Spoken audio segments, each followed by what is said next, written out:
Have you ever poured out your heart to your spouse only to feel unheard and misunderstood? Now, this is one of the most painful feelings in marriage, talking but not connecting. But what if I tell you that the way you speak could change everything? And what if I tell you that with the right approach, your spouse will listen, understand, and even respond with love? So stay with me until the end, because today you're going to learn the proven secret to communications that can save your marriage and even strengthen your bond. Now, as we go further, I want you to know that communication is the heartbeat of any relationship. Yet, so many couples struggle because they don't speak each other's language. Now, it's not just about what you say, it is how you say it, when you say it, and also the spirit behind your word. So, talking so your spouse will listen is an art of respect, an art of empathy, an art of timing, and even an art of truth that is spoken in love. Therefore, let's dive deep into these life-changing skills that can transform your marriage and also protect your shared destiny. Now, I'm going to take you through each of them point by point. Now, number 1 point, you must understand that your spouse has his or her own communication style. You must understand this.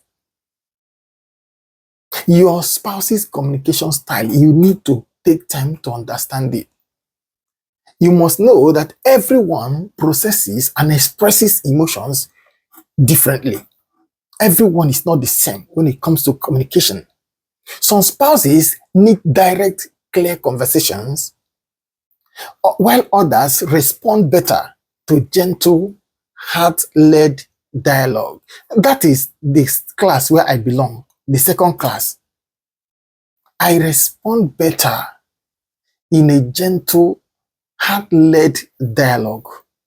I don't like forceful ways of doing things. I don't know about you. So you must understand whether your partner is more visual, auditory, or emotional in their communication, and it will go a long way to help you tailor your message in a way that resonates.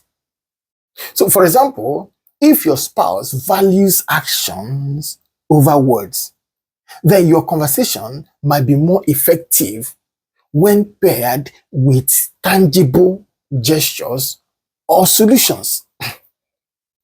Number 2, you have to speak from a place of respect and love when you communicate. Speak from the place of respect and love if you want your spouse to hear. Now, before you speak, check your heart. Are your words coming from frustration or from love? Respectful communication builds safety in your marriage, and it also allows your spouse to receive even difficult messages without feeling attacked. Learn to use I statements.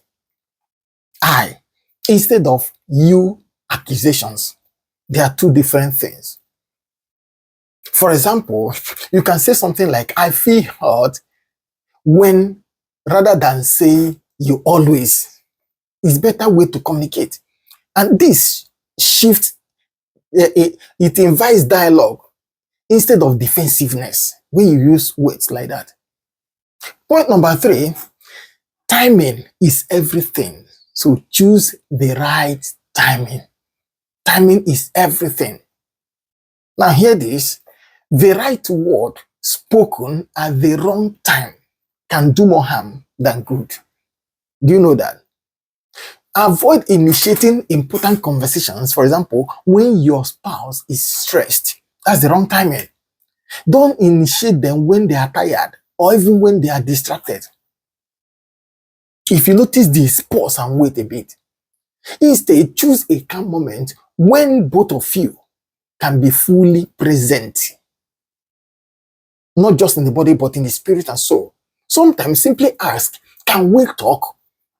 It shows respect, and perhaps your spouse can make out time to listen attentively. Can we talk? It shows that you have respect for him and his privacy and timing. Point number 4, practice active listening. Do what? Practice active listening. It's very important. You must know that communication is a two-way something. If you want your spouse to listen, you must first of all learn to listen yourself. Active listening means fully focusing and reflecting back what you hear and validating their feelings even if you disagree. When your spouse feels truly heard, see what happens. They are far more likely to return the same order of favor. So try using phrases like, I hear you saying that, or it sounds like you feel. It will go a long way to show that you are engaging, you are engaged. Number 5, use patience and grace. It changes. Remember that change is what you are trying to initiate. It takes time. Changing communication pattern doesn't just happen overnight. You are trying to introduce a new idea. Both partners, therefore, need patience. You need grace. You need consistent effort. You are trying to learn how to communicate. Learn to celebrate small wins and keep encouraging one another. Remember, don't forget, your goal is connection, not winning arguments. Sometimes, stepping back and praying for wisdom before and after conversation brings clarity and peace. Number 6, as you're running off, seek God's guidance in your conversations. Remember, prayer is powerful in transforming relationship. Invite God into your conversation by asking for wisdom. Ask him for calm spirit. Ask God to open your ears so you can also listen attentively. That's part of effective communication.